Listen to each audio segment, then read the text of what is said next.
Let's bring in one of those new cabinet secretaries. Pete Buttigieg joins us now, the new transportation secretary. Secretary Buttigieg, thanks for joining us this morning.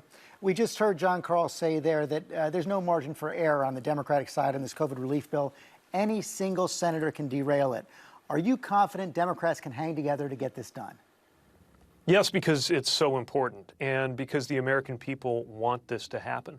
Look, each passing day, the need for relief becomes more urgent, ensuring that we have the resources to defeat this virus, but also to support American working families. And by the way, that's not just a unifying priority for the Democratic coalition.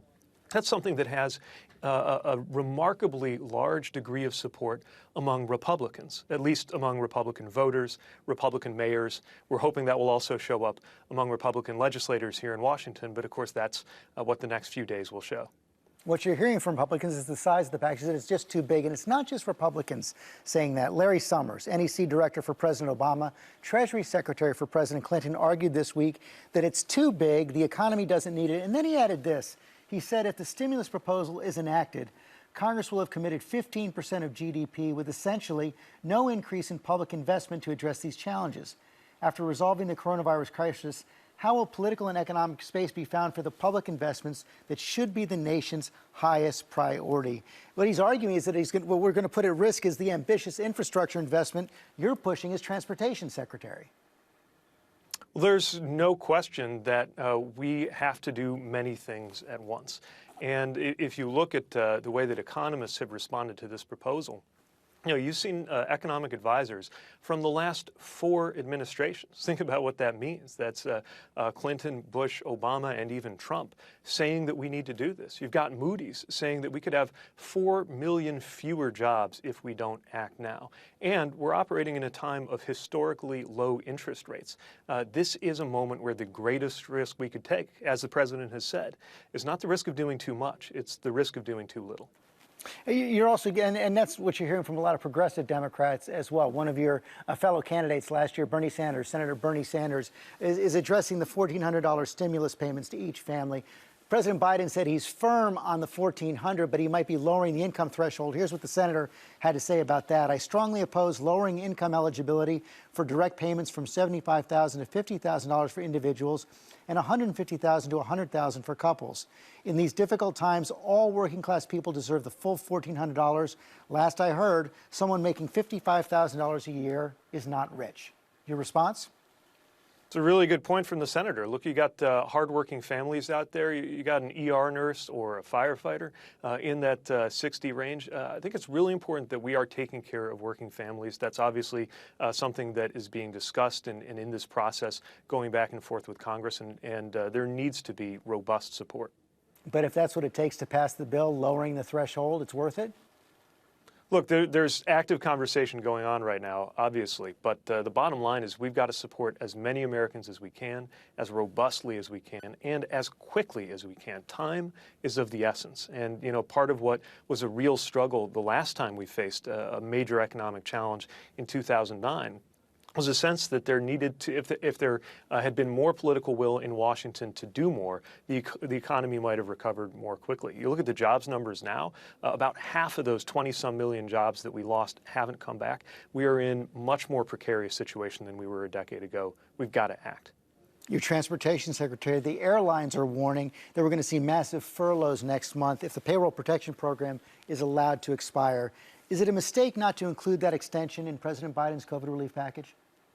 So we've been speaking with airline workers and carriers across the country. There is a lot of concern. So many Americans depend on the aviation industry for their livelihood, and we welcome the conversation that's going on right now. Again, speaking with Congress, too. Remember, there was decisive action earlier in order to make sure that airlines are supported. Now in this package, that's something that we need to do and get right.